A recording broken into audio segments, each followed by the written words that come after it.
మామిడికాయ చికెను పచ్చడండి. ఇప్పుడు మనం చేయబోయే రెసిపీ ఏంటండి, చికెను, మామిడికాయ, కారం, పసుపు, ఇంగువ, మెంతిపిండి, ఆవుపిండి, వేరుశనగ నూనె, ఉప్పు అండి.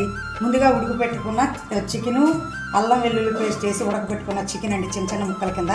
మామిడికాయ చికెను పచ్చడి పెడుతున్నానండి. బాండీలు వేడెక్కింది, ఆయిల్ పోసుకున్నాం చూడండి. చికెన్ ముక్కలు వేస్తున్నానండి, స్పూన్ ఉప్పు వేస్తున్నానండి, సాల్ట్ చూడండి. ఇదిగోండి మామిడి తురుము వేస్తున్నానండి. మామిడికాయ చికెను పచ్చడండి, మామిడి తురుము వేస్తాను.